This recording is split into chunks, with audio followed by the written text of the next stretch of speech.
امریکہ کا شہر Los Angeles, جہاں آئینہ نام کی ایک لڑکی یونیورسٹی میں تعلیم حاصل کر رہی تھی۔ آئینہ کو اپنی تعلیم کا خرچہ پورا کرنے کے لیے ایک جاب کی تلاش تھی۔ یونیورسٹی کے ساتھ ایک لائبریری تھی، وہ کتابوں کا مطالعہ کرنے وہاں جاتی تھی۔ اسے معلوم ہوا کہ لائبریری میں ایک جاب ہے، کیونکہ جو لڑکی پہلے وہاں کام کرتی تھی اس نے وہ جاب چھوڑ دی تھی۔ آئینہ ہر روز ہی وہاں جاتی تھی، اس لیے وہاں کے انتظامیہ اس سے واقف تھے۔ اس نے ان سے بات کی تو یہ جاب اس کو مل گئی۔ اب اس لڑکی کا کام آئینہ کو سنبھالنا تھا۔ اس کام میں اس کا ایک مددگار بھی تھا جس کا نام ایڈورڈ تھا۔ وہ عمر میں کوئی 40 سال کا ہوگا۔ ایڈورڈ کو ہر کتاب کا علم تھا۔ اب 2 ہفتے گزر گئے تو اس نے اپنی روم میٹ سے اس نوکری کا ذکر کیا تو وہ خاموش ہو کر اس کو دیکھنے لگی اور بولی، وہاں کوئی مسئلہ تو نہیں ہوا؟ آئینہ نے کہا نہیں۔ اس کی روم میٹ کہنے لگی، احتیاط سے رہنا اور اپنا خیال رکھنا۔ اس روم میٹ کو معلوم تھا کہ یہ لائبریری ٹھیک نہیں ہے۔ آئینہ کو اپنی روم میٹ کی بات کچھ سمجھ نہیں آئی، پھر بھی اس نے سوچا شاید اس کے دیر سے آنے کو لے کر پریشان ہے، لیکن وہ نہیں جانتی تھی کہ وہاں اس کے ساتھ کیا ہونے والا ہے۔ اس روز ہفتے کا دن تھا، شام کے تقریباً 5 بجے تھے۔ لائبریری خالی تھی، ورنہ روز ہی بہت سے لوگ رات 9 بجے تک وہاں ہوتے تھے۔ وہ کاؤنٹر کے پیچھے ایک کرسی پر بیٹھی ایک کتاب پڑھنے میں مصروف تھی۔ اچانک اس کے کاؤنٹر پر کسی نے کھٹکھٹایا۔ اس نے دیکھا تو ایک نوجوان لڑکی کھڑی تھی۔ اس کا رنگ سفید اور بال براؤن تھے۔ آئینہ نے کہا، میں آپ کے لیے کیا کر سکتی ہوں؟ پھر وہ لڑکی بولی، کچھ کتابیں نہیں مل رہی۔ آئینہ نے پھر ایڈورڈ کو آواز دی، مگر ایڈورڈ نظر نہ آیا۔ جب وہ نام پھلا تو اس نے پوچھا، آپ کو کون سی کتابیں چاہیے؟ تو اس نے کہا، شیطان سے متعلق۔ اس کے بولنے کا انداز نارمل نہیں تھا۔ آئینہ نے چونک کر اس کی طرف دیکھا اور کہا، ایسی کتابیں یہاں نہیں ملتی۔ آئینہ کو اس لڑکی سے خوف سا محسوس ہو رہا تھا۔ اسی وقت آئینہ کو ایڈورڈ آتے ہوئے نظر آیا تو اس کی جان میں جان آئی۔ لڑکی کی بات سن کر ایڈورڈ نے بھی وہی جواب دیا جو آئینہ نے دیا تھا۔ وہ لڑکی مسکرائی اور بولی، کوئی بات نہیں، ثابت ہو جائے گا۔ اس کے بعد وہ تیز قدموں سے باہر نکل گئی۔ آئینہ نے پریشان ہو کر ایڈورڈ کی طرف دیکھا تو ایڈورڈ نے اسے تسلی دی اور کہا، آج کل کی نسل کچھ بھی تجربہ کرنا چاہتی ہے، مگر تم پریشان نہ ہو۔ آئینہ بھی مطمئن ہو گئی۔ رات کے تقریباً 8 بجے تھے۔ اس بات کو آئینہ بھول گئی تھی۔ لائبریری میں اکا دکا ہی لوگ باقی تھے۔ ایڈورڈ اس کے پاس آ کر بولا، تم پورے 9 بجے لائبریری بند کر دینا، 1-2 افراد ہی باقی ہیں۔ میں پوری لائبریری چیک کر آیا ہوں، کوئی بھی نہیں ہے، مجھے ایک کام سے جانا ہے۔ آئینہ نے کہا، اچھا ٹھیک ہے۔ ایڈورڈ کے جانے کے آدھے گھنٹے بعد وہ 2 افراد بھی چلے گئے۔ آئینہ نے سوچا، میں بھی چلتی ہوں۔ تو پھر اس کے ذہن میں بات آئی کہ ایک بار تسلی کر کے بند کرنا چاہیے۔ یہ سوچ کر اس نے جائزہ لینے کے لیے لائبریری میں گئی۔ اس وقت اکیلی وہی تھی اور وہ ایک عجیب سا خوف محسوس کر رہی تھی۔ کوئی ہے ابھی؟ اس نے آواز دی۔ جواب میں کوئی نہیں بولا۔ وہ واپس کاؤنٹر پر آئی اور تمام لائٹس بند کرنے لگی۔ جیسے ہی مین دروازے کی طرف بڑھی، اسے کتابوں کے گرنے کی آواز سنائی دی۔ کتابوں کے گرنے کی آواز سن کر وہ وہیں رک گئی۔ پہلا خیال جو اس کے ذہن میں آیا وہ یہ تھا کہ شاید کسی پڑھنے والے نے کتابیں صحیح طرح سے نہیں رکھی۔ کیونکہ آج لائبریری بند کرنا اس کی ذمہ داری تھی تو یہ بات ضروری تھی کہ کوئی کتاب گر کر خراب نہ ہو۔ چنانچہ وہ کاؤنٹر کی طرف واپس مڑی اور کچھ لائٹیں جلانے کے بعد لائبریری کا جائزہ لینے کے لیے آہستہ آہستہ قدموں سے چلنے لگی۔ کاؤنٹر کی ایک جانب الماریاں تھیں۔ وہ ایک ایک کر کے سب کو دیکھ رہی تھی، مگر زمین پر کوئی کتاب نہ تھی۔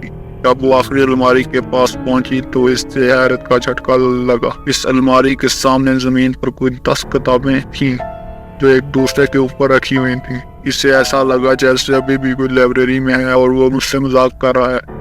اس نے کتابیں واپس الماری میں رکھ دی اور جلدی سے مین دروازے کی طرف آ گئی، مگر اس کے ہینڈل پر ہاتھ رکھتے دوبارہ کتابوں کے گرنے کی آواز سنائی دی۔